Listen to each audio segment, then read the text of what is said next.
আসসালামু আলাইকুম। শাদাব ভয়েসে আপনাদের সবাইকে স্বাগতম। একটা সময় ছিল যখন পৃথিবীর প্রায় 1/4 মানুষ ব্রিটিশ শাসনের অধীনে বাস করত। বলা হতো ব্রিটিশ সাম্রাজ্যে সূর্য কখনো অস্ত যায় না। কিন্তু প্রশ্ন হল, ইউরোপের একটি ছোট দ্বীপরাষ্ট্র কিভাবে Bharat, Bangladesh, Pakistan, Myanmar, Malaysia, Singapore, Hong Kong সহ এশিয়ার বিশাল অংশ নিজেদের নিয়ন্ত্রণে নিয়ে এসেছিল?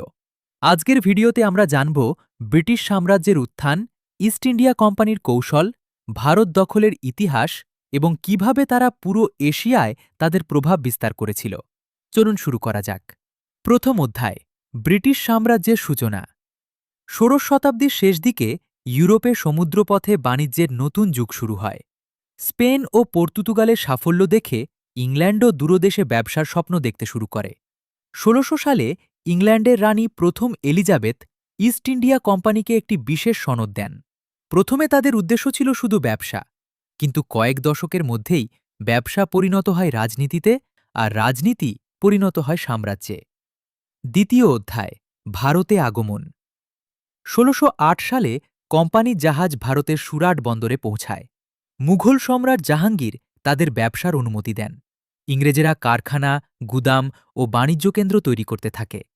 তখন কেউই বুঝতে পারেনি এই ব্যবসায়ীরাই একদিন পুরো উপমহাদেশ শাসন করবে। তৃতীয় অধ্যায়, কিভাবে তারা শক্তিশালী হল।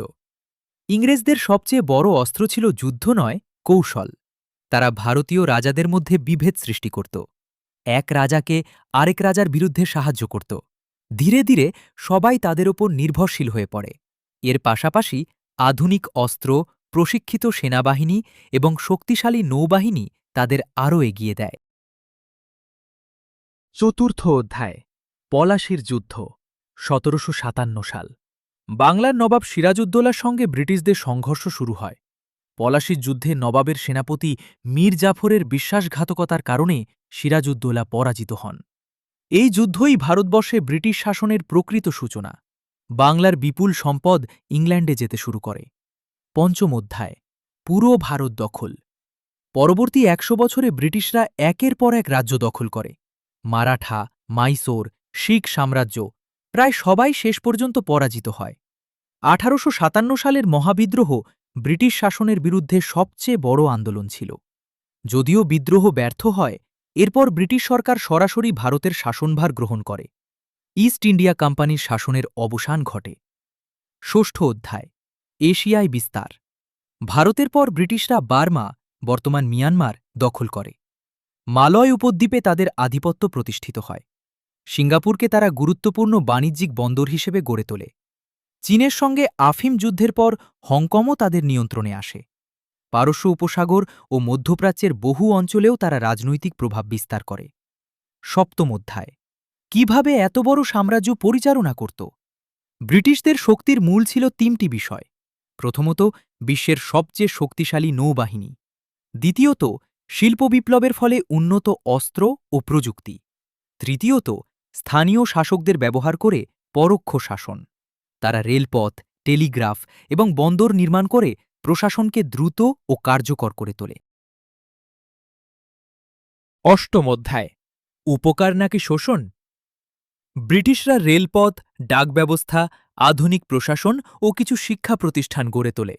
কিন্তু এর পাশাপাশি তারা বিপুল সম্পদ ইউরোপে নিয়ে যায়। ভারতের বহু ঐতিহ্যবাহী শিল্প ধ্বংস হয়ে যায়। বাংলাসহ বিভিন্ন অঞ্চলে দুর্ভিক্ষে লক্ষ লক্ষ মানুষের মৃত্যু হয়। ইতিহাসবিদদের মধ্যে আজও এ নিয়ে বিতর্ক রয়েছে, উন্নয়ন বেশি ছিল নাকি শোষণ। নবম অধ্যায়, স্বাধীনতার সূচনা। দ্বিতীয় বিশ্বযুদ্ধের পর ব্রিটিশ সাম্রাজ্য দুর্বল হতে শুরু করে। ভারতের স্বাধীনতা আন্দোলন তীব্র হয়। ১৯৪৭ সালে ভারত ও পাকিস্তান স্বাধীনতা লাভ করে। পরবর্তীতে বাংলাদেশ, মালয়েশিয়া, সিঙ্গাপুর সহ একের পর এক উপনিবেশ স্বাধীন হয়ে যায়। ধীরে ধীরে বিশ্বের সবচেয়ে বড় সাম্রাজ্যের পতন ঘটে। উপসংহার, আজ ব্রিটিশ সাম্রাজ্য নেই, কিন্তু তাদের রেখে যাওয়া সীমান্ত, আইন, ভাষা, শিক্ষা ও প্রশাসনিক কাঠামোর প্রভাব এখনও বিশ্বের বহু দেশে বিদ্যমান। একটি ছোট দ্বীপদেশ কিভাবে কৌশল, বাণিজ্য, নৌশক্তি এবং রাজনীতির মাধ্যমে বিশ্বের বিশাল অংশ শাসন করেছিল, সেটিই ছিল ব্রিটিশ সাম্রাজ্যের ইতিহাস। এই ইতিহাস শুধু শুধু অতীত নয়, বর্তমান বিশ্বের রাজনৈতিক ও অর্থনৈতিক বাস্তবতাকেও বোঝার একটি গুরুত্বপূর্ণ চাবিকাঠি। আউট্রো ভিডিওটি যদি ভালো লেগে থাকে তাহলে একটি লাইক দিন, বন্ধুদের সঙ্গে শেয়ার করুন এবং ইতিহাস ভিত্তিক এমন আরও তথ্যবহুল ভিডিও পেতে শাদাব ভয়েস চ্যানেলটি সাবস্ক্রাইব করে পাশে থাকা বেল আইকনটি চাপুন। আসসালামু আলাইকুম। আবার দেখা হবে নতুন একটি ইতিহাসের গল্প নিয়ে।